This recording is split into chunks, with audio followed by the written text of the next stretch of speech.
Well, hello there, you beautiful internet people, and thanks for stopping by to the Isle of Mustache Show. I'm Wojo, also known as Das Wooj on the internet, and today, in honor of the soon-to-be-released Godzilla vs. Kong, we'll be building a Magic the Gathering Commander deck for our very own Monster Island. Now let's get cracking. We'll start with the 20 Godzilla series cards, and because they span all 5 colors of mana, the world will be our oyster when it comes time to add more cards. Looking at this bunch, there isn't much of a through line for gameplay synergy, with the exception being a minor mutate theme. And while this lack of inherent synergy isn't optimal, it isn't a huge bother either, as we want this deck to be more flavorful than anything else. But before we add more spice to our brew, let's take some time and review the monsters. Starting with our mutate creatures and payoffs, we have some solid early game plays and utility, the least expensive of these being Mothra's Great Cocoon, a 0/2 for 1 that gets a +1/+1 counter every time that it mutates. Baby Godzilla, Ruin Reborn, is next as a 1/3 for 1 and a blue, and it has the ability to decrease the cost of our other mutate spells by 1, and whenever we do cast a mutate spell, we get to loot. And boy, do I love that sweet, sweet card draw. Now there's Rodan, Titan of Winged Fury, a 3/3 with flying and first strike for white, blue, red, and if it's cast for its mutate cost of 1, a blue or a white, and red, red, or it mutates while it's on the battlefield, we can cast a non-creature spell with converted mana cost 3 or less from our graveyard without paying its mana cost. And while we won't be generating insane value with that, with only 11 eligible cards in our deck, a 3/3 flying and first striker for 3 mana is still pretty decent. Our next monster up provides some killer value, and that monster is Anguirus, Armored Killer. Anguirus is a 4/4 with reach and trample for 3 and a green. It also has mutate for 1 green, and whenever it mutates, we can destroy an artifact or enchantment an opponent controls, and that effect is almost always relevant. Destroya, Perfect Lifeform, is next on our list, and it's not too shabby as a 4/4 flyer for 2 red. Destroya's mutate cost is 3 red, and whenever it mutates, we get a feather artifact token with 1 and sacrifice it to return a phoenix from our graveyard to the battlefield tapped. So, if Destroya should die, we can always use that feather to get it back from the graveyard, and that's some decent value. The last of our early game mutators is King Caesar, Ancient Guardian. A 3/4 for 3 and white, his mutate cost is 2 and white, and whenever he mutates, he gets +X until the end of turn, where X is the number of times he's mutated. It's not the best, but yeah, it's something, I guess. What isn't just something is our next monster, King Caesar. King Caesar, Awoken Titan, that is. This iteration of the Okinawan Guardian is a 3/5 double striker for 1 and Mardu, or it could be mutated for 2, a black or a red, white. And whenever it mutates, it deals 4 damage to an opposing creature or planeswalker, and we gain 4 life. Double strike and spot removal for smaller dudes? Sign me up!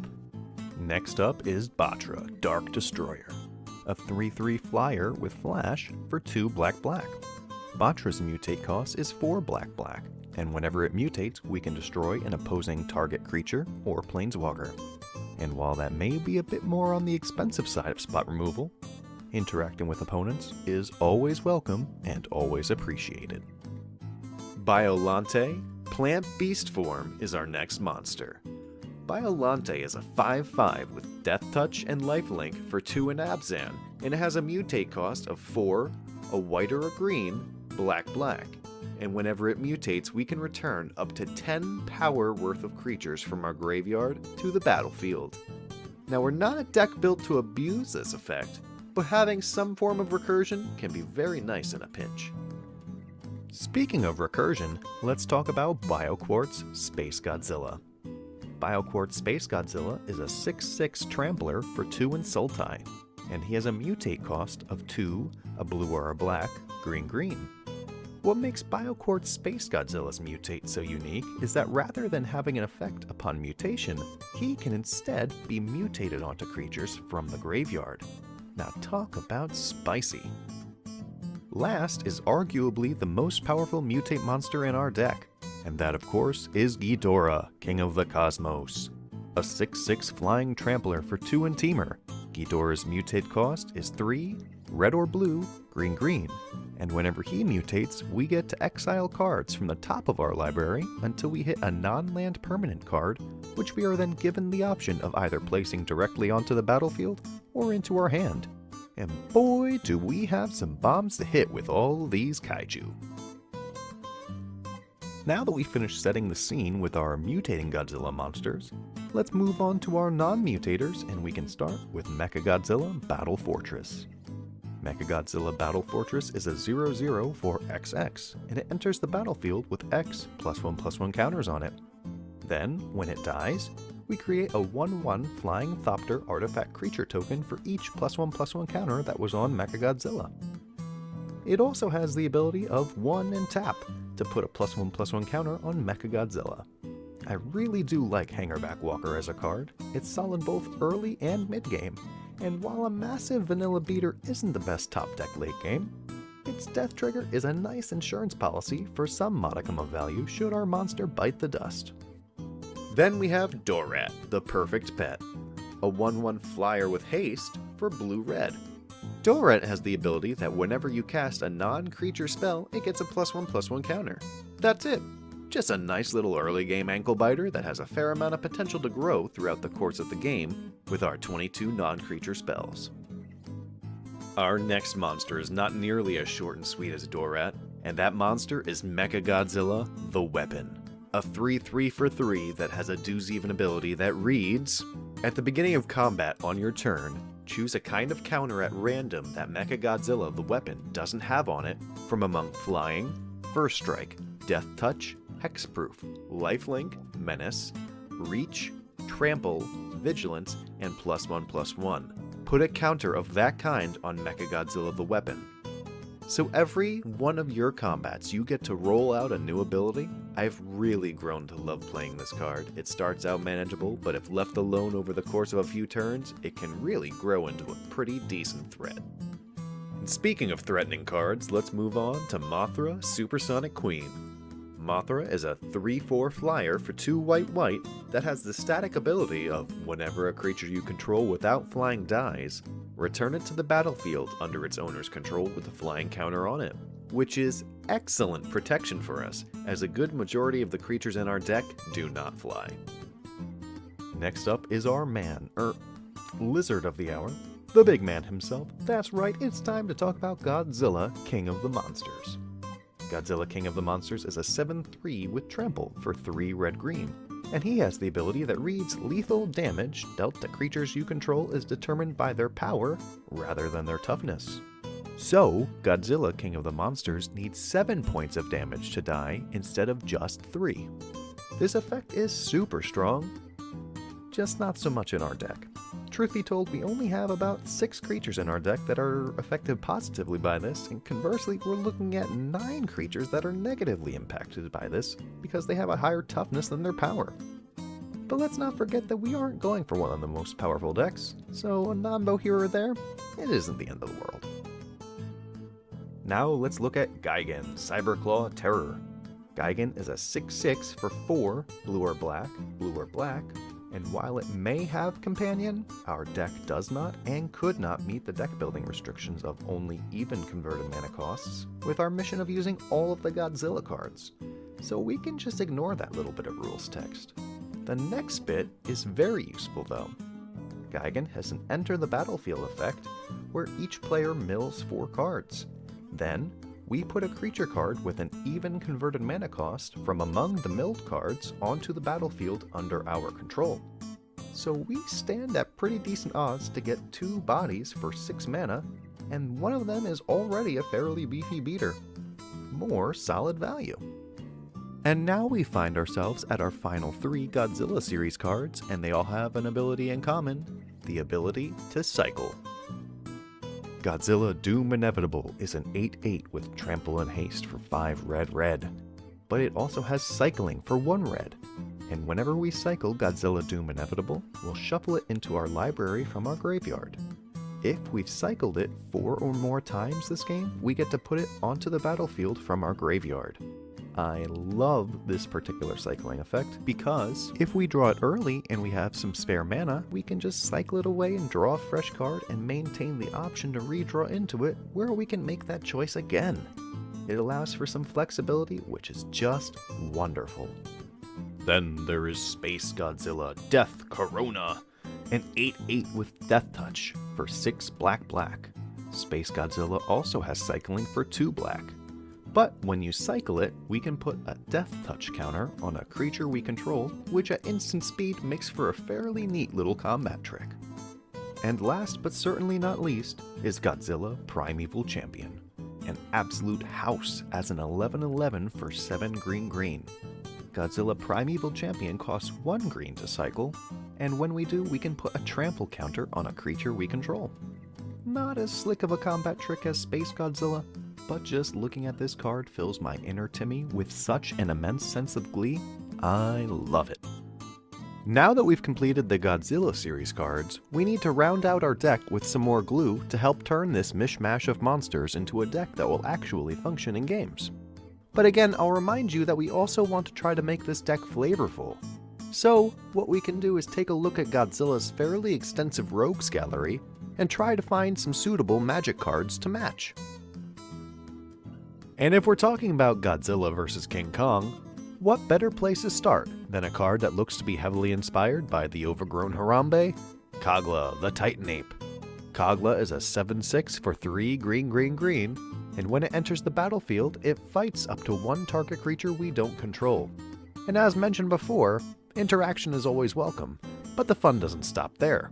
Whenever Kogla attacks, we can destroy an artifact or enchantment the defending player controls, and that's some bonus value.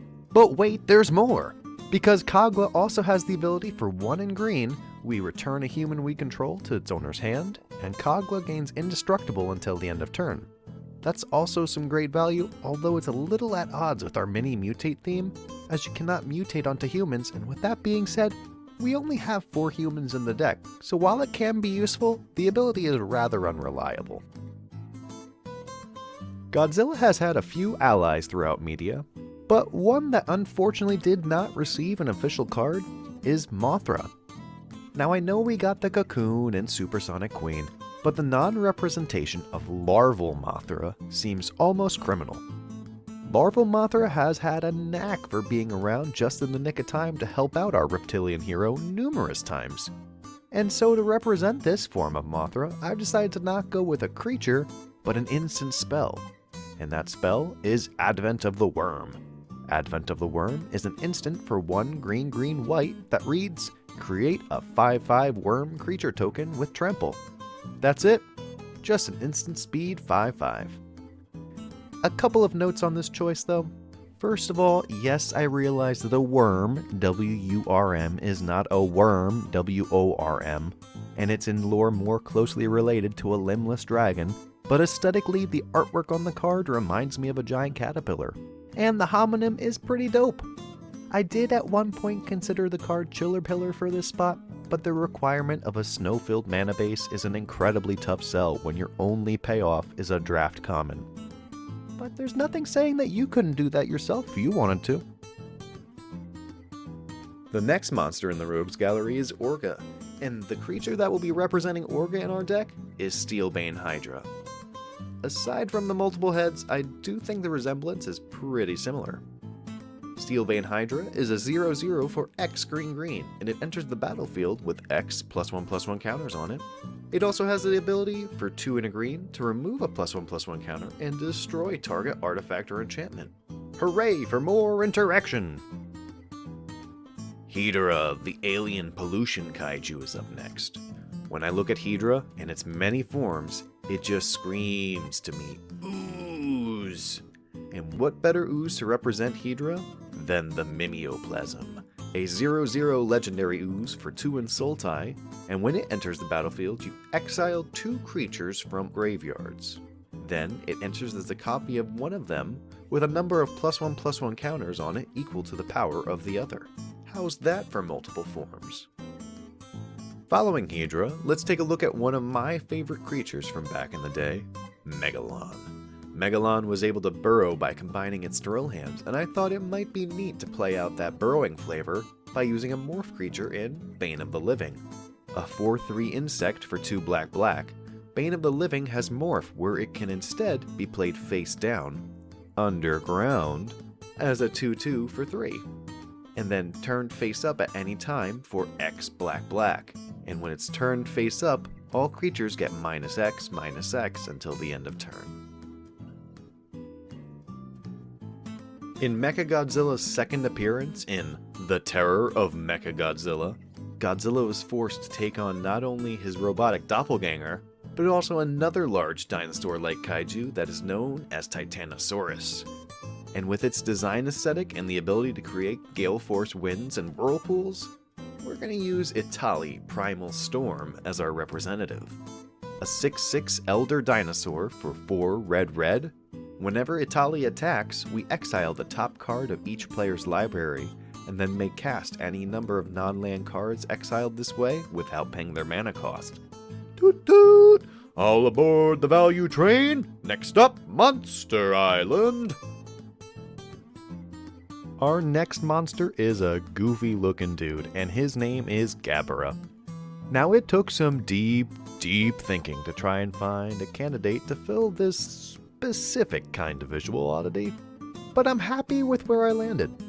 At first glance I was thinking, lizard. But then I went to look through the lizard creatures, and I found that in general they were either too normal looking or too cool looking. So then I thought, well, maybe a dinosaur. And well, my friends, there is one goofy looking dino who I think fits the bill of this wonderful specimen, and it's Karuga the Macro Sage. Karuga is a companion whose deck requirements we also don't meet, yet again. But for 3 blue or green, we get a 5/4 dinosaur hippo, and when it enters the battlefield, we draw a card for each permanent we control with converted mana cost 3 or greater. And just look how goofy this guy looks. He's perfect.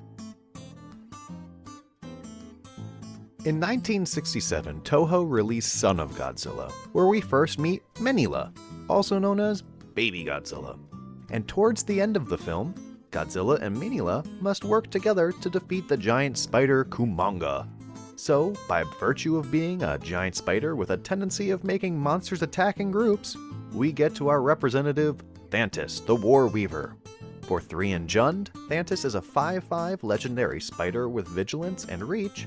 It also says, all creatures attack each turn if able, and whenever a creature an opponent controls attacks us or a planeswalker we control, put a +1/+1 counter on Thantis. Turning the battlefield into a slugfest is very advantageous to us most of the time, seeing as most of our creatures are these massive kaiju monsters.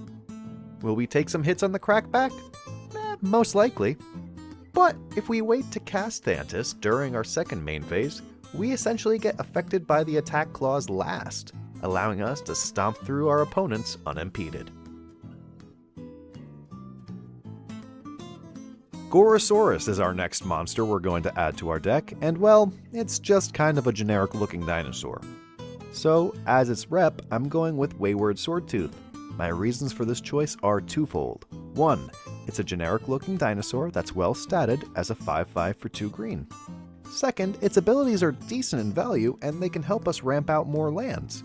Wayward Swordtooth has Ascend, where if we control 10 permanents, we get the city's blessing for the rest of the game. It also says we may play an additional land on each of our turns. And lastly, it's unable to attack or block unless we have the city's blessing. So while we may have a 5/5 on turn 3, it's just gonna sit there and look stupid unless we hit 10 permanents. And I think that sums up this guy quite nicely.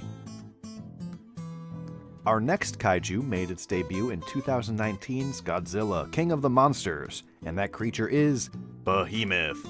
Sure, it was a flash on the screen, but a giant woolly mammoth is ripe with potential, and aggressive mammoth fills that potential like a dream.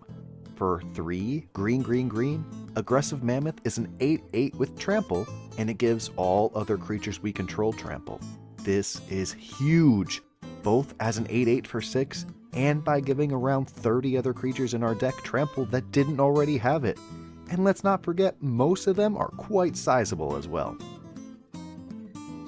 Our last kaiju representative for our deck played an extensive role in the Godzilla Island TV show, first appeared in Godzilla vs. Megalon, and is also the first choice for our commander of our deck, and that character is Jet Jaguar, a giant, friendly robot resembling Ultraman.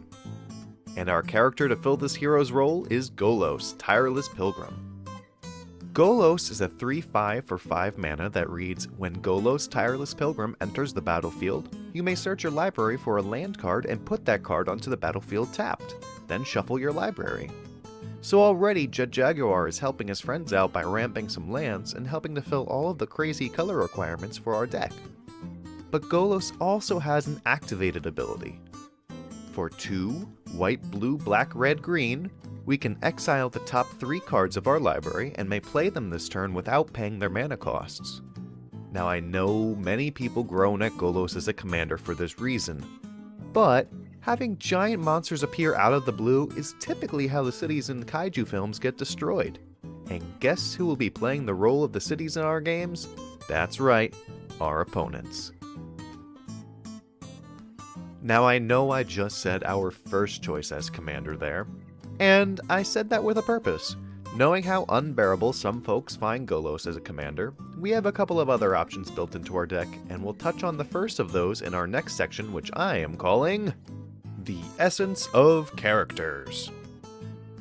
Throughout Godzilla fandom, I would think it would be fairly obvious who the fan-favorite Godzilla monsters are. And I would be shocked if most lists didn't have King Ghidorah and Mechagodzilla near the very top. And well, we wouldn't be talking about any of this if it wasn't for Godzilla himself. Now, these monsters do already have representation in our deck, but their notoriety, in my opinion, is great enough to warrant a bit more to accurately portray these legendary monsters and what they stand for. So let's find some legendary creatures to capture their essence. For Godzilla, he is the power that lurks beneath the surface of the ocean, and when awoken is an unstoppable force of nature. For these reasons, we will be using Eryximethys, the Slumbering Isle, as our essence of Godzilla. Eryximethys is a 12/12 for 2 blue-green that enters the battlefield with 5 slumber counters on it, and as long as it has slumber counters on it, it's a land. Then, whenever we cast a spell, we may remove a slumber counter from Eryximethys. It also has the ability to tap for blue and green. Even the art feels like Godzilla to me with the spikes poking out of the water. This card is the essence of Godzilla. Now Mechagodzilla, being the giant robotic lizard that is filled with limitless possibility, he just screams Ramos Dragon Engine to me. A 4/4 flyer for 6 that when we cast spells gets a +1/+1 counter on it for each color that the spell is. And with all the wild casting costs in our deck, this is a slam dunk.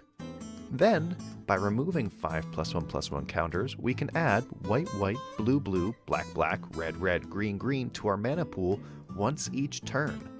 With 4 more mana, that is 2 spins off of Golos, and that is a lot of value.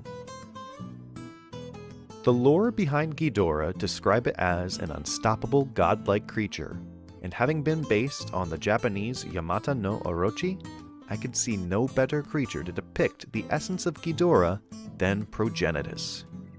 Progenitus is a 10/10 for white, white, blue, blue, black, black, red, red, green, green, and it has protection from everything. It also says that if it were to be put in the graveyard from anywhere, you reveal it and shuffle it into your library instead. And just a note on protection, because many people get confused by what protection from everything does.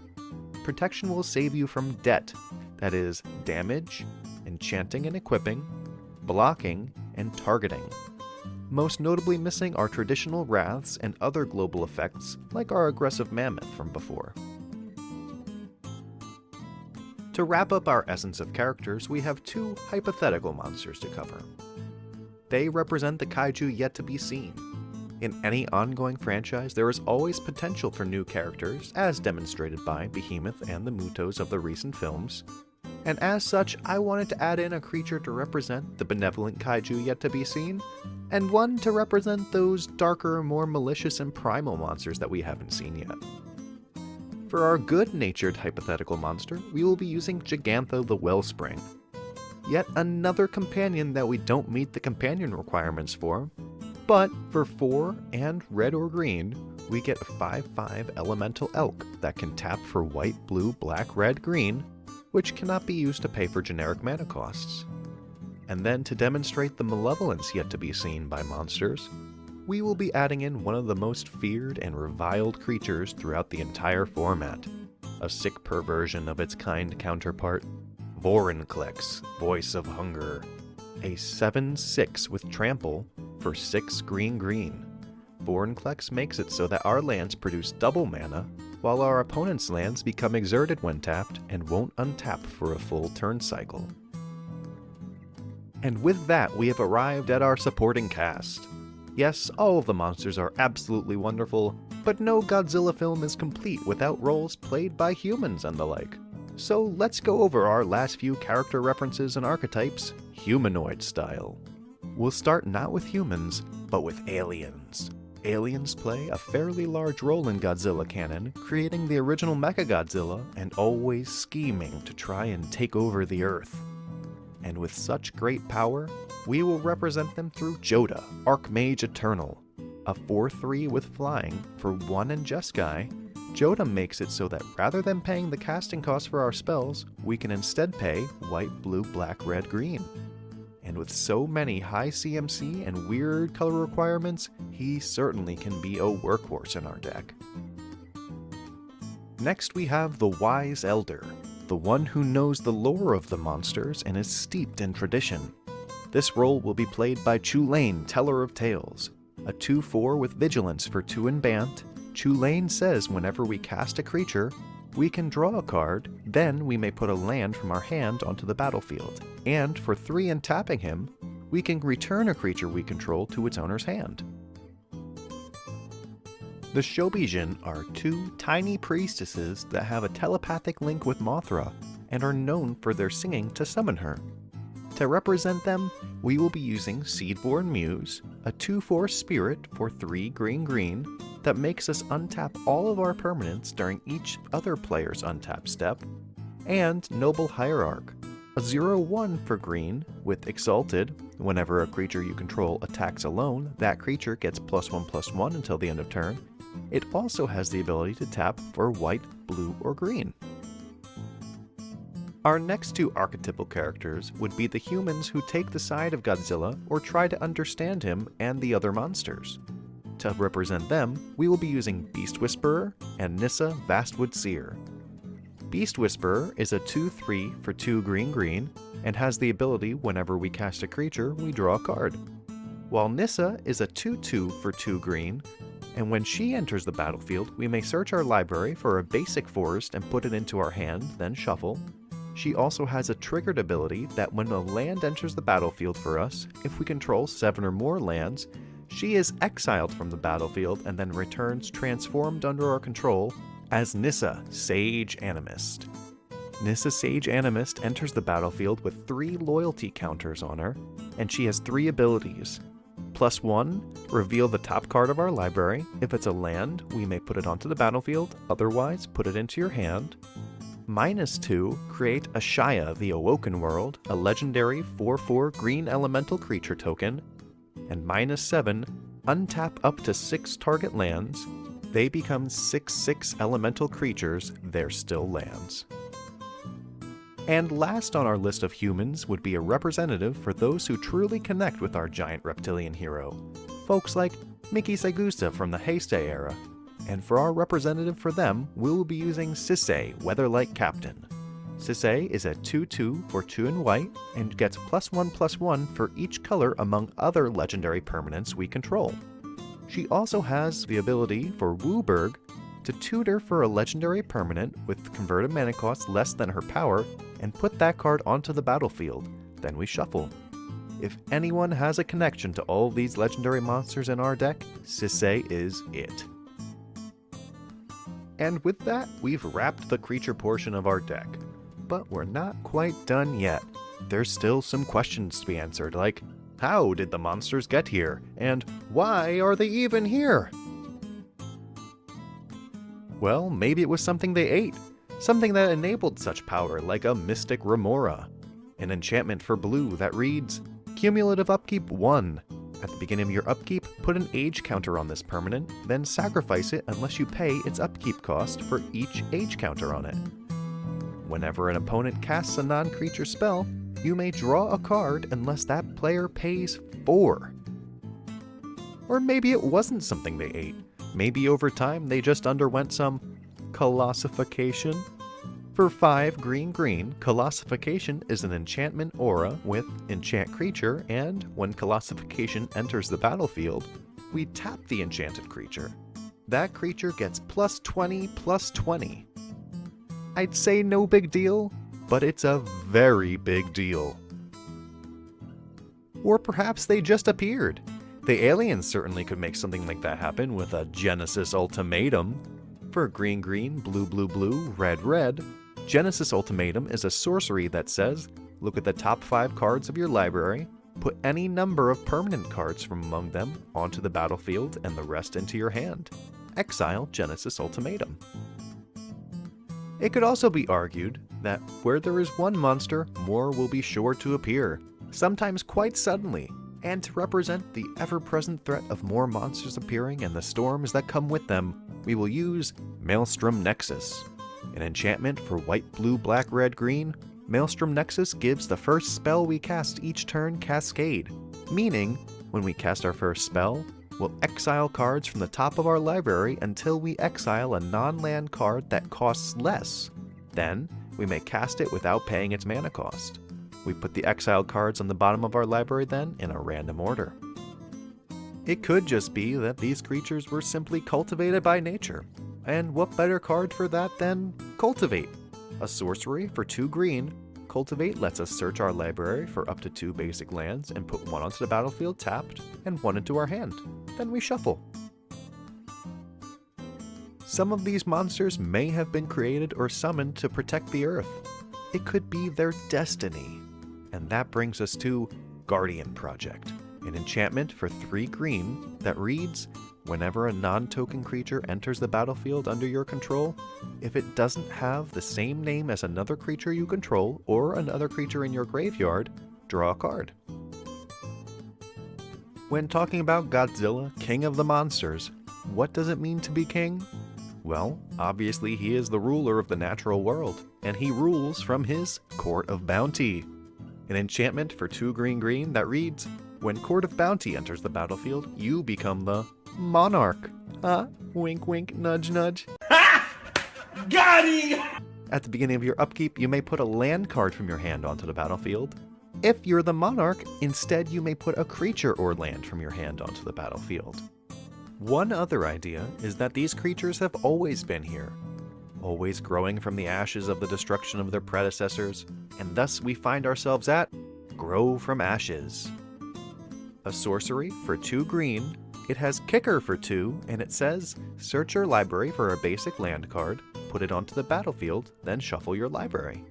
If this spell was kicked, instead search your library for 2 basic land cards, put them onto the battlefield, then shuffle your library. But not all monsters are benevolent. Some are here as humanity's reckoning set to bring upon their Hour of Devastation. A sorcery for 3 red. Hour of Devastation causes all creatures to lose indestructible until the end of turn, and then Hour of Devastation deals 5 damage to each creature and each non-Bolas planeswalker. And so, to combat the monsters, the humans may try to fight back with their own tools and tech, such as the Oxygen Destroyer. But even that can only make things worse, either by creating worse monsters such as Destroya, or even bringing about total damnation. For 2 black, Damnation is a sorcery that says, destroy all creatures and they cannot be regenerated. But these kaiju, while they can cause wanton destruction, they are also prone to fisticuffs, often finding themselves in a Titanic Brawl. An instant for 1 green, Titanic Brawl costs 1 less to cast if it's targeting a creature we control with a +1/+1 counter on it, and it makes target creature we control fight target creature we don't control. And I'm sure throughout that brawl there will be many Savage Punches thrown. A sorcery for 1 green, Savage Punch causes target creature we control to fight another target creature we don't control. And it also has Ferocious, where our creature will get +2/+2 until the end of turn before it fights if we control at least 1 creature with power 4 or greater. Yet it's not just punches that will be thrown. Sometimes there may also be a Seismic Stomp. For 1 red, Seismic Stomp is a sorcery that says creatures without flying cannot block this turn. But amidst all this, all the fighting, there is one strategy that is often overlooked. One surefire way for a monster to attack at a range and attack hard.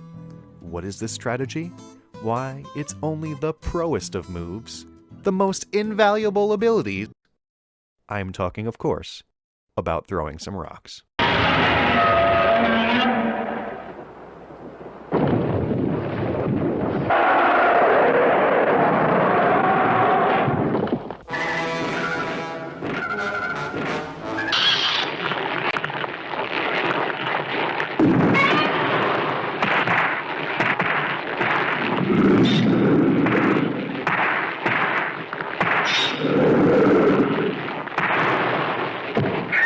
And we can do just that with Boulder Salvo, Barrage of Boulders, and Stone Fury.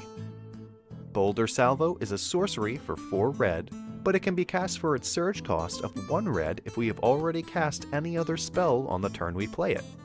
It deals 4 damage to target creature. That's it. Barrage of Boulders is a sorcery for 2 red, and it deals 1 damage to each creature we don't control, and if we have Ferocious active, no other creatures can block on the turn we play it. And Stone Fury, for 3 red, is an instant that will deal damage to target creature equal to the number of lands we control. We'll also need some rocks to throw, so let's add in some mana rocks like Arcane Signet for 2, which will tap for any color in our commander's color identity, Felwar Stone for 2, which will tap for any color of mana an opponent can produce with their lands, Chromatic Lantern for 3, which makes it so that our lands can tap for any color of mana, as it also can do, and Commander Sphere, which for 3 will tap for any color in our commander's color identity, and we can also sacrifice it to draw a card. And that just about does it for Monster Island. The last thing to take a look at, of course, is our mana base. And we'll start with a command tower, as its ability to tap for any color is invaluable to us. Along that same line of thought is Exotic Orchard, which will tap for any color of mana an opponent can produce with their lands. Unknown Shores is a great flavor win for Monster Island and can help to fix our colors in a bind. And with the incredible spread of colors, we don't really have much room for utility lands, but I think adding in a green land like Mosswarp Bridge is a wonderful idea, as we shouldn't have too much trouble reaching 10 power for its ability to activate, and to get us hopefully one of our bombs for just a tap and a green. Our other utility land will be Myriad Landscape, to help us ramp out some of our basics. And speaking of basics, we'll be running 2 plains, 2 islands, 2 swamps, 2 mountains, and 4 forests. And if you have the ability to run the Godzilla basics, there's bonus flavor points to be had. And lastly, to ease our insane color needs, we will be running 1 of each Shockland as well as 1 of each Fetch Land. And with that, let's check out some deck stats. When we set out to make Monster Island, we wanted it to be flavorful with a level of functionality. And so here at the end, we find our deck having about 15 spells that will ramp us or fix our mana, about 8 spells that will help us cheat our mana costs, 3 1/4 Wraths, our quarter Wrath being Barrage of Boulders. Hey, wrathing a bunch of elf tokens counts. About 11 spells that can act as spot removal, and about 13 spells that can help us generate some form of card advantage. Our average converted mana cost comes in at about 4.24, which is fairly high, but this is meant to be a fun and flavorful deck, not a deck to spike down the rest of the table consistently. And with that being said, I feel like 4.24 is absolutely fine. And so, to wrap things up, let's go over the choices we have to lead our kaiju army in the command zone. Golos is who I intended to lead the deck most of the time.